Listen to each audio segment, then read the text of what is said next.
Hello, it's Randi Rhodes. Here's a clip from our show, and go to randyrhodes.com for the whole thing and a podcast. Buy a stinking podcast. Mary had a little man. The fall. We believe that all men are created equal. To the magnificent mosaic that is America. From radio beacon to radio beacon. I have a dream today. Change has come to America. Believe me. Knock, knock.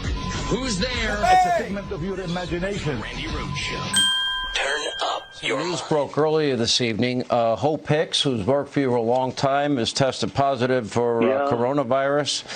Obviously, our prayers are with her. And by the way, everybody that is, as you call, gotten this invisible enemy. Do you have any update on her? And where are we with therapeutics? Where are we with the vaccine? So she did test positive. I just heard about this. She tested positive. She's a hard worker, a lot of masks. She wears masks a lot, but she tested positive. And I just went out with a test. I'll see what, because we spent a lot of time, and the First Lady just went out with a test also. So whether we quarantine or whether we have it, I don't know. It's very hard when you're with soldiers, when you're with airmen, when you're with the Marines, and I'm with and the police officers. I'm with them so much. Police. And when they come over to you, it's very hard to say, "Stay back, stay back." It's a tough kind of a situation. It's a terrible thing. So I just went for a test, and we'll see what happens. I mean, who knows? But Hope very well. She's fantastic, and she's done a great job. But it's very, very hard when you are with people from the military or for law enforcement, and they come over to you and they want to hug you and they want to kiss you because we really have done a good job for them. And you get close and things happen. I was surprised to hear with Hope, but she's a very warm person with them, and she knows there's a risk, but she's young. And I just went out for a test. They just do it. It'll come back later, I guess. And the First Lady also, because we spend a lot of time with Hope and others. So we'll see what happens. But where are we with therapeutics and with the vaccine in your view? You have to treat our people great. You can't just say, stay away, stay away. They come up to you. There's such love. Thoughts and prayers. It's Friday, you bastards. Oh! And the president and the First Lady have COVID. Oh, my God. Holy thoughts and prayers, thoughts and prayers. Honestly, we're living in like some Twilight Zone episode. I don't even think Rod Serling ever thought of this kind of crap. It's either like, yesterday I was talking about the Outer Limits. I mean, this is what our crazy, amazing country is being put through now. It's like total...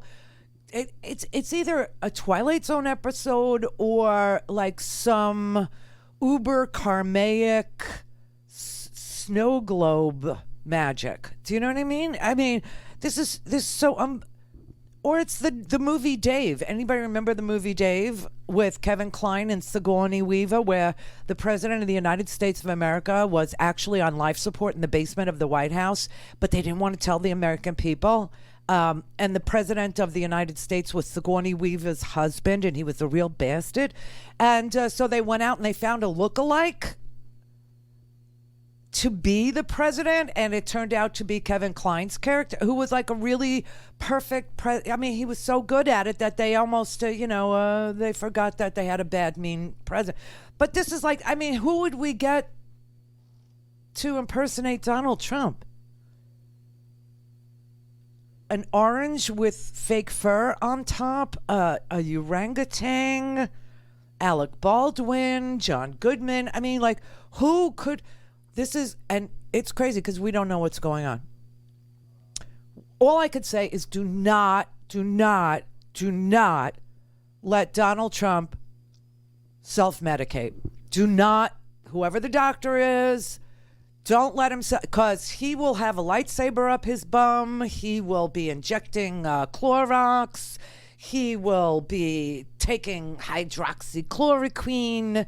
Don't let himself. I honestly don't know what he'll do if he recovers. I honestly don't know what he'll do if he recovers. Okay, will he say that it was that nobody had any idea that COVID was so bad? It was the worst, and I had the worst of anybody. It's like nobody had any idea.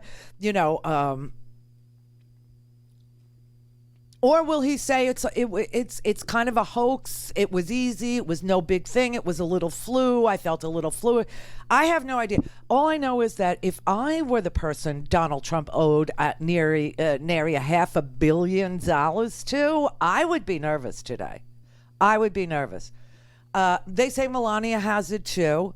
Apparently, Mike Lee, the senator from Utah, has it also. Amy Coney Barrett was meeting with Mike Lee recently, but she says, oh, that's okay because I had COVID this summer and I got over it.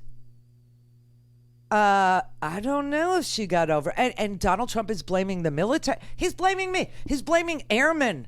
Airmen, we want to kiss him so bad, he says. And that, this is what happened. They come in contact with police. They come in contact with airmen, the military. That's who's to blame for this. And that Hope Hicks is very warm with the military, very warm with the airmen. And so she hugs them. And what is... and the really weird part about it is Donald Trump tested positive last night.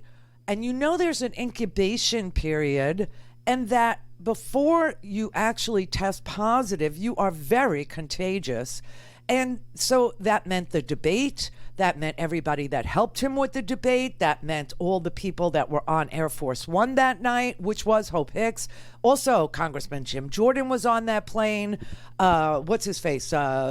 Christie. Okay? Giuliani.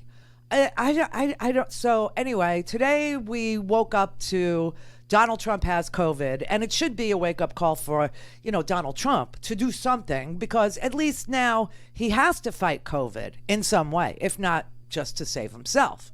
So now he has to fight COVID because it's inside him. But, the first question was, well, who's he going to blame?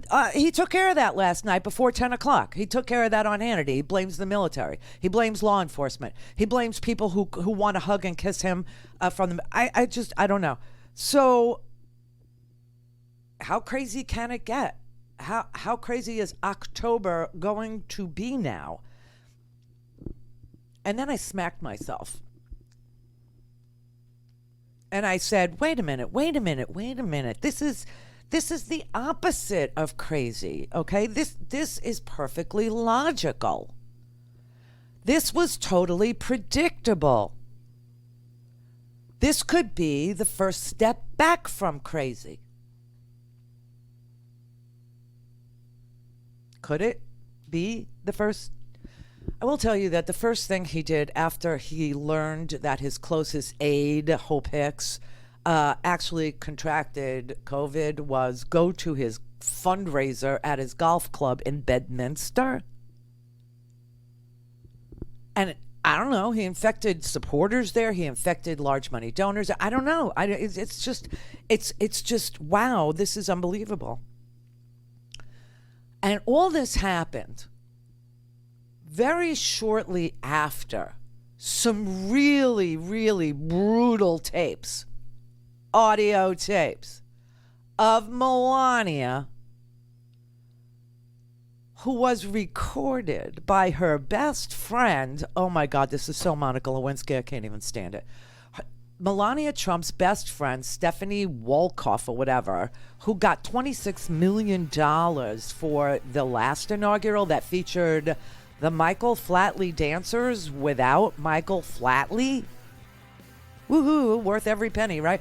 That she's now peeved. Her and Melania have had a falling out. So, well, of course, if you're Stephanie or you're Linda Tripp or whatever, what do? You record your friends, is what you do. And she released those recordings last night on CNN, and they are shocking and hilarious at the same time.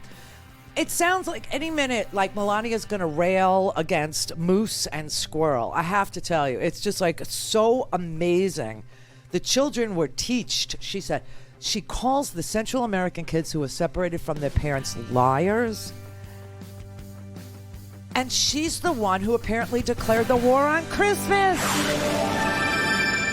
Go to RandiRhodes.com for the whole thing and a podcast. Buy a stinking podcast.